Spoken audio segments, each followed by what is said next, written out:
Well, I'm delighted to be joined here today by Leigh Schvartz, who is Managing Director of Fsas Technologies UK. Welcome, Lee. Thank you very much for having me, Doug. Looking forward to it. No, brilliant. So, first question, who is Fsas Technologies UK and what is your global strategy?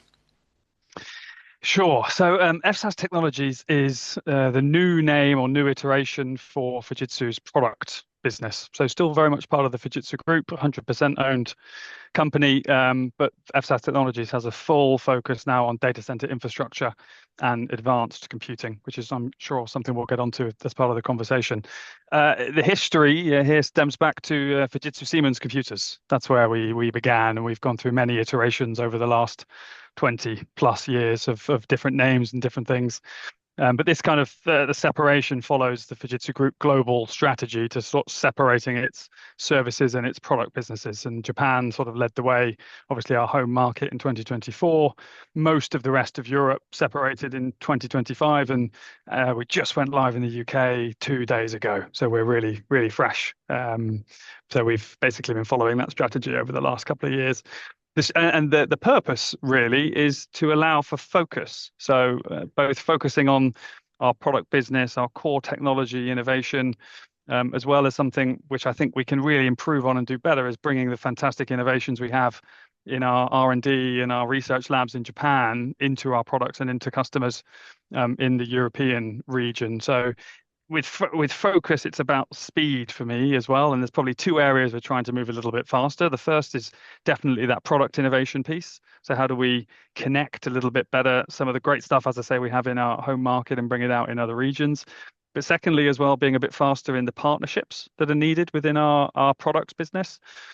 We accept, and I think it's fair to say, we're not the biggest vendor when it comes to products, which means we leverage partnerships as a core part of what we do, both in terms of complementing our own in-house products as well as adding some software and other services and things. And that's an area where we actually work very closely with the channel, both in the UK and across Europe. That's kind of what it is and what we're trying to accomplish with it. Great. So, it really is hot off the press. 2 days. Yeah. Great. So, Yeah. what about the strategy for the UK and the channel specifically? So in the UK, it's kind of one of continued evolution. So we've been on a journey in this market over the last 3 or 4 years, going from, as I sort of say to our teams, to a mainstream IT provider to one a solution provider, a data center provider, and now to a more specialist provider. And that starts, when we stop selling our devices, our laptops and desktops in the European and the UK markets a number of years ago now. In the last couple of years, we've been fully focused on data center products. For us, that's our primary servers, Eternus storage, and then our other partners as well. And I think that now further evolves as we're FSAS Technologies. So, I use this term advanced compute or specialist compute provider, but that's an area where we really focus now based on where we're innovating and where we're seeing our portfolio develop. Just two examples would be our private GPT product, so kind of a sovereign on-premises AI product, which was actually built in collaboration with our partner network, our channel partner network across Europe. So that's one example. And then the most exciting thing, and what I'm very excited about in the new company, is bringing our Monarca CPUs. This is a brand new next generation ARM CPU, which is being developed by our research labs into our server platforms and out into the market. That's due in 2027, so one for next year, but something we're really looking forward to building on this year. And that's, looking at the realm of HPC and, improving performance whilst becoming more efficient. And obviously at the moment, efficiency, power efficiency, cooling efficiency is an area I think that we really need to solve. And that's one way of doing it. And what that means very specifically for channel is the same kind of focus. So we've been very active in the channel for a whole number of years, from Fujitsu Siemens before as other companies and since. I think what will change and what we'll notice now is that this focus approach will align with that more specialist compute focus, right? So we're really looking at building deep partnerships, not so much transactional, working with partners who just want a hardware vendor to use and sell, but really looking for partnerships that bring skills and expertise to us and where we can bring something to them. Likewise, that's our partners, but also doing the same in our distribution landscape. So we've got some very long-standing historic distribution relationships we very much value, but we're also looking at new innovative distributors who can sort of complement what we're trying to do, both in high performance computing as well as some of the quantum computing stuff. And we're making big investments in the channel. It's a very important part of our go-to-market. Yeah, no, definitely. And I mean, you talk about having a revitalized channel model. So, what is that, and what's the compelling reason or reasons why partners should work with FSAS? Yeah, so we've really refreshed our approach to channel. Probably, I've been in this role since April 2025, having been doing a few things in our European organization before, and we really over that time period have invested both in terms of people. So we've got a lot of fresh people, a lot of new people with new perspectives, as well as our partner program, our select partner program. So revitalizing this with different type of rebates and ways to make it more attractive to partners. And one of the things we've been really leaning into is how we can support partners here in the UK face to face. So making sure we've got people who are there and showing up. And probably I would say the compelling reasons to work with us would sort of follow that line, which we're trying to be relatively simple, to be honest, Doug. So the first one is exactly that. How can we show up with partners? How can we be present? And not only how can we be present, with big partners that everybody knows, but actually our focus is being present with the mid-sized and the smaller partners, where they might align more to our, solution and specialist focus areas. And we've heard from partners that that's becoming, rarer and rarer these days. Having, really on the ground people who are showing up every day, kind of as our sales director says, selling by being in the room, right? Being really close to the challenges partners face. The second is probably, again, just trying to be as easy to do business with as possible, as predictable as possible. And, the current market landscape and supply chain make it quite difficult to be predictable. But we do try our best. So at the moment, for instance, we're holding our quotes for 1 month in time frame, which is quite rare at the moment. And we're doing that again to try and give partners a bit of predictability in how they can win business with their customers. And that's down to some of the great work our supply chain teams have been doing globally so we can do that.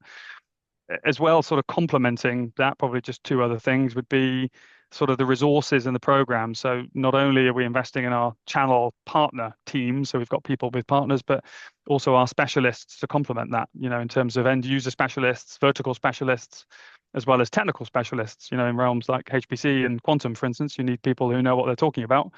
We're making strong investments in that area, as well as partnering with other people to bring some of that resources in. So that's a big area we want to bring, as well as some additional programs around that. So we launched this year, actually about a month ago, our AI Ethics Champions program, which we were pushing out into colleges all around the country to help students kind of get to grips with the challenges of AI ethics and how they can navigate that in this growing world. And I think, and at least what we've heard from partners so far, is that those kind of programs are a little bit different in the way we try and engage, and just to bring something else to the conversation. And last but not least, at the end of the day, we sell hardware, and I think we sell pretty good hardware that lasts, right? And I think one of the things, and I've heard this from our partner, and I've been in our organization for a little while now, is that it lasts and it doesn't cause problems post sale.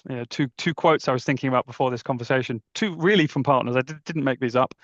One was that our technology is boringly reliable, which take that with a pinch of salt, but I get the idea from it. And the second is, we have a heritage building the world's fastest supercomputers, right? Fugaku was the world's fastest supercomputer for a long, long time. And I think there's a bit of a sentiment with the partners that we work with that if we can deliver on that scale, then we know how to make a server, and we know how to make a server that lasts.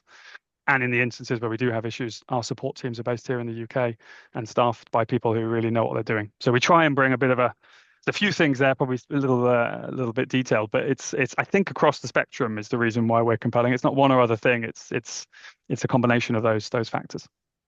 Yeah, there's a few factors there for sure. And but what is the margin opportunity for partners? I think the margin opportunity is pretty good for a number of reasons. I mean, we obviously do the standard things. We have a comprehensive deal registration program to protect partners. We have, as I mentioned before, kind of rebate structures to complement that as well. But what we've seen over the in as we've been doing businesses in the channel is the margin opportunity probably comes from two things with us. Firstly, we have a bit of a smaller footprint here in the UK than some of our competitors, right? So usually when partners are working with us, they're bringing something a bit different to the table. They're not one of five partners all offering the same thing. They're offering something a little bit different.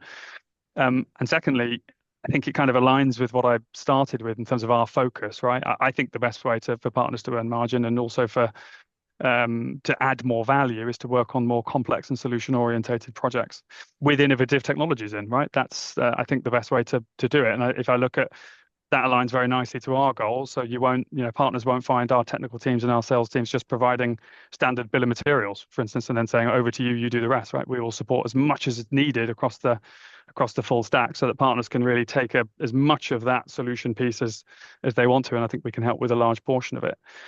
And then the other piece is innovation, right? I spoke about our, Monarca CPUs and the server platforms that will follow in 2027, which is very exciting for us. But we have things now which I think bring innovations and bring margin opportunity. I mentioned our private GPT platform. I think is very unique in the market that what that offers, full stack AI solution built in partnership with the channel. But as well, something that is resonating really nicely at the moment is our partnership with Proxmox as a VMware alternative. And we've signed agreements with Proxmox for a gold partner now, and we're offering 24/7 enterprise support on top of Proxmox's software, which again is unique and differentiated. So we're actually bringing something a little different to the party, which I think means partners can bring something different to their customers and therefore capitalize on that from a margin perspective. Yeah, so back in the day, I remember there was a perception of a bit of conflict between the Fujitsu product business and Fujitsu services. So, I mean, to what extent does FSAS address those past challenges? It's a good question, and it's a question that we've been handling with partners for years, as you rightly notice. I think this really helps that actually with the channel, right? So, FSAS internally now goes up into a different part of the organization than Fujitsu Services. Clearly, they're still a very important partner for us, and we still do a lot of work with them, and we're very close. But now we kind of move to a model where Fujitsu are a partner, just like any other of our partners. And there's a bit of a special relationship, clearly, but I think in terms of partners who are maybe worried about competition, particularly some of the bigger partners, and I've heard that feedback before, I think there's a lot less to be worried about. And to be fair, we always tried to handle that as professionally and as best we possibly could in the past. So we never really had too much conflict. But I would say to partners, if you had that worry in the past, I think we can resolve that now. And I'd say have a conversation with us. Our deal registration programs and things hold true, and they support exactly that. And clearly, there are some customers that we do business with Fujitsu, and we would like that to be the minimal part. We want to do more with our channel partners, but we'll be as transparent and open about that as we possibly can be as early as possible, so there'd be no surprises. Yeah, no, definitely. So you've already referenced it. There's some big players in the market. So how would you assess that competitive landscape? And is there a kind of winning scenario for FSAS? Where do you win? Yeah, I think the market is highly competitive, and obviously all the supply chain drama doesn't help. I think it's going to become more competitive. But as what I was thinking is, typically we've always competed with the same kind of players, right? The vendors that everybody is aware of. I think that will change for us a little bit going forward as we become more specialist and more solution orientated. So our competitive landscape, I think, will change a little bit. As well, on top of that, you've got the very, crazy is the right word, macroeconomic and political situation that we're all dealing with. And I think, where we win, probably just two examples would be, I think our people actually care. And that sounds a little bit fluffy and almost a bit strange to say, but I think we can actually back it up, right? So when you look at, things we offer on top of our products and our partners' products, not many people know this, but we offer a free of charge advice line on anything that's purchased from us. So if any of our partners or our customers have a problem, they can call our advice line up. It's a 9x5 service, completely free of charge, and we will just help them get it working, right? We want people to be successful with our equipment and our technologies. There's no catch. It's just if you have a problem, you call us up and we can help. And I think as well, given the competitive and the market situation, there is, at least what I've heard from partners at the moment, is there's something nice and unique about a compelling alternative in the market from Japan. We're a Japanese and European organization. Where our Fsas Technologies organization is headquartered out of Germany here in Europe, but of course we're a Japanese company. And I think given all of the dynamics in the market, that is also a very compelling reason that we bring to the table, and it's been quite an interesting one for us, over the past months. Yeah, no, definitely. Finally, can you share your ambitions for the UK market in terms of your growth and perhaps market share ambitions? Sure. I mean, we're in the growth game, absolutely, right? As I say, we're a couple of days old, so we want to be growing and and absolutely getting and improving on our current position. To be honest, we're not really in the market share game. We're focusing less and less really on the volumes of things we're doing and more the value that we're able to add and the solutions we're able to add. But our ambition, I think, is pretty clear, right? I would like to stake a claim that we could be the number one alternative for partners who are looking for solution focus, deep innovation on HPC and quantum technologies. And as a Japanese and European vendor, bringing something different and unique to the table. I've mentioned it a couple of times, but we have huge ambition in high performance computing and AI, given the roadmap that we have with Monarca, our ARM-based CPU, our server platforms around that, as well as partnerships that we're bringing and also developing. There's a lot of interesting announcements to come from us over the next couple of months in terms of other partners we're bringing into our portfolio. And I just have to look, I suppose, to our Spanish organization. So as I mentioned, the other European countries have gone FSAS a little bit earlier than us. They've been FSAS for the last about 6 months or so. And very recently, our Spanish Fsas Technologies business had a fairly landmark win, providing all the HPC infrastructure for the Barcelona supercomputer. It's part of Euro HPC. And they are the kind of projects, those big technical projects that we really have an ambition for, and I think we're really well positioned to help partners with in that space, given the technology roadmap that we have. So that's what we want to be and what we want to do. Great. What a fantastic overview. Thank you, Leigh. And you certainly helped put FSAS on the map for me. So I appreciate you doing that and for running me through that. And I'm sure a lot of partners will be looking you up. Thanks, Doug. Thanks very much. Thank you for having me. Thanks a lot.